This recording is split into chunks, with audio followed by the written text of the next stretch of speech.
बिस्मिल्लाहिर्रहमानिर्रहीम। क्या बात है, मैनू ना अपना वो वक्त याद आ गया कि जदों मैं 10वीं का इम्तिहान जड़ा ना जिस सेंटर ते जिस स्कूल च दिता सी ना ते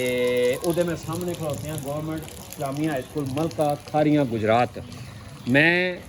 अल्लाह के फजल नाल मैनू फखर है कि इस स्कूल विच इस सेंटर च मैं 82 के 83 च मैं उस वेले 10वीं का इम्तिहान इकट्ठा हुंदा सी। ਇੱਥੇ ਦਿੱਤਾ ਸੀ ਸੈਕੰਡ ਟਾਈਮ ਮੇਰੇ ਪੇਪਰ ਹੁੰਦੇ ਸਨ ਤੇ ਮੈਂ ਇੱਥੋਂ ਗੁਜ਼ਰ ਰਿਹਾ ਸਾਂ ਤੇ ਸਾਜਿਦ ਸਾਹਿਬ ਦੇ ਨਾਲ ਸਾਜਿਦ ਫੌਜੀ ਸਾਹਿਬ ਦੇ ਨਾਲ ਹੈ। ਮੈਂ ਮੇਰੀ ਸਕਰੀਨ ਤੇ ਤੁਸੀਂ ਉਹਨਾਂ ਦੀ ਗੱਡੀ ਦੇਖੋ, ਗੱਡੀ 'ਚ ਬੈਠੇ ਨੇ ਤੇ ਸਕੂਲ ਦੇ ਸਾਹਮਣੇ ਗੁਜ਼ਰੇ ਤੇ ਮੈਨੂੰ ਉਹ ਵਕਤ ਯਾਦ ਆ ਗਿਆ ਕਿ ਮੈਂ ਸਵੇਰੇ 10 ਵਜੇ ਗੁਲਾਣੇ ਸਕੂਲ ਤੋਂ ਗਵਰਨਮੈਂਟ ਹਾਈ ਸਕੂਲ ਗੁਲਾਣੇ ਤੋਂ ਆ ਜਾਂਦਾ ਸਾਂ ਤੇ 1:30 ਵਜੇ ਮੇਰਾ ਪੇਪਰ ਪੌਣੇ 2 ਵਜੇ ਸ਼ੁਰੂ ਹੁੰਦਾ ਸੀ ਤੇ मैं इधर आके ना इस पासे जमीनों दोपहर के टाइम के दरख्तों थले बह के अपनी तैयारी करता सा ते मैं फिर उस तो बाद जिससे मेरा टाइम 1:15 का होंदा सी ते मैं इत्थे स्कूल च आंदा सा तकरीबन मैं तुहानूं स्क्रीन ते विखाना पिया कि अंदर जिहड़े कमरे ने जिथे बह के मैं 10वीं का इम्तिहान दिता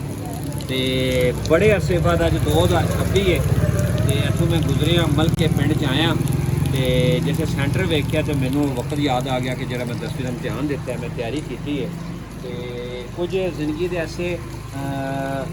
जिहड़े ने ना वाक़यात होंदे ने जिहड़े जिंदगी विच यादगार ने जिहड़े याद रहिंदे ने ते मैं अलहमदुलिल्ला इस सेंटर ते गवर्नमेंट हाई स्कूल मलका च 500 ते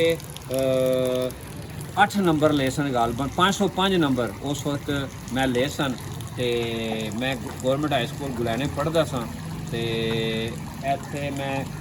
इस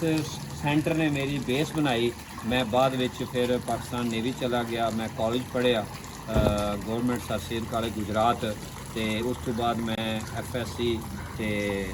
उस तो बाद मैं फिर जाके ग्रेजुएशन पाकिस्तान नेवी हासिल की ते मेरी जिंदगी का यादगार सेंटर वो स्कूल ते मैं शुक्रगुजार हाँ साजिद साहब का भी। तो मैं स्क्रीन ते वाह साजिद साहब मैनू इत्थे लैके आए मलके पिंड तो गुजर के जरा पलावड़ी जा रहे हैं तो मैं अपने सेंटर देख के ना मैनू अपना टाइम याद आ गया तो मैं इस इदारे को सलूट करना मेरा शुक्रिया अदा करना जिसमें मैं मैट्रिक किया है। इदारियां याद रखना चाहिए, भुलना नहीं चाहिए अपने उस्तादां नूं भी ते जेह्ड़े